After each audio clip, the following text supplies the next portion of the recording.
Bonjour tout le monde, j'espère que vous allez bien. Aujourd'hui, je vous propose un délicieux tagine de veau aux pruneaux et aux amandes. Chose est sûre, il y a plusieurs façons de faire ce tagine. Le résultat est toujours le même, puisqu'on obtient un succulent tagine avec une sauce mielleuse, parfumée à la cannelle, et on apprécie le croquant de l'amande et le moelleux du pruneau. Je vous laisse découvrir la préparation.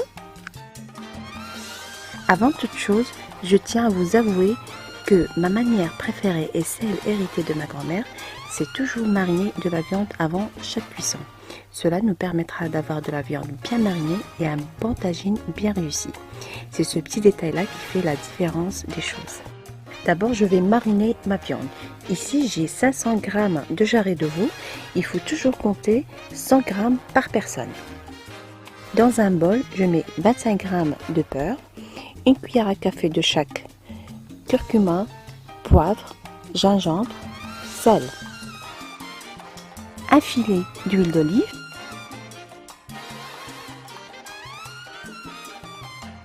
ajoutez aussi quelques filaments de safran en les frottant bien avec les doigts.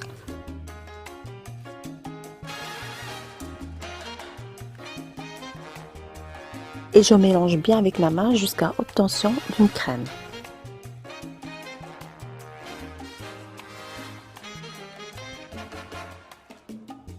Et là, je fais mariner mes jarrets de veau de beurre et les épices bien comme il faut et les laisser reposer minimum 5 minutes.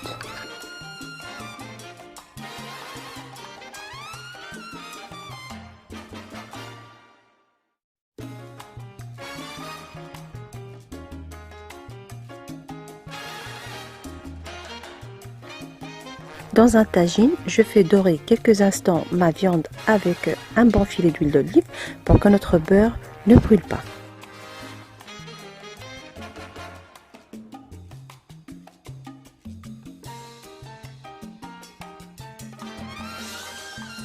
Ici, je rajoute 10 centilitres d'eau pour récupérer le restant du beurre et les épices, les rajouter par la suite à ma viande et laisser mijoter minimum 15 minutes.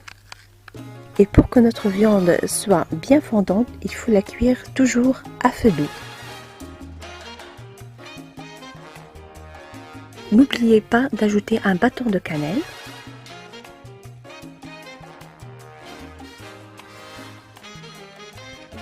Après 15 minutes, j'ajoute un oignon de taille grande émincé et une gousse d'ail bien ciselée.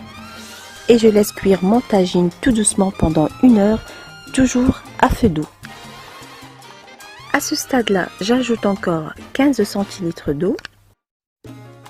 Et là, je passe à la cuisson de mes 250 g de pruneaux. Personnellement, je préfère les cuire à la vapeur de mon tagine pour que les goûts s'imprègnent bien. Et je les laisse cuire pendant 20 minutes. Donc pour caraméliser mes pruneaux, je prends une casserole et j'y remets les pruneaux. Je mets par-dessus 2 cuillères à soupe de miel, un bâton de cannelle, une bonne noisette de beurre, 3 ou 4 louches de la sauce où a cuit la viande et je laisse les pruneaux caraméliser en remuant délicatement avec une cuillère en bois de temps en temps.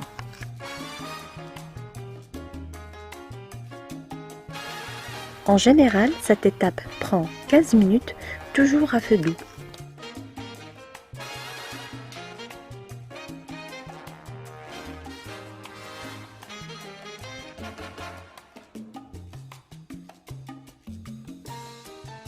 Tapissez une plaque à biscuits de papier sulfurisé, répartissez les amandes uniformément sur cette plaque et mettez-les au centre du four. Laissez les amandes griller pendant 10 à 12 minutes et n'oubliez pas de les étendre à nouveau uniformément après chaque agitation.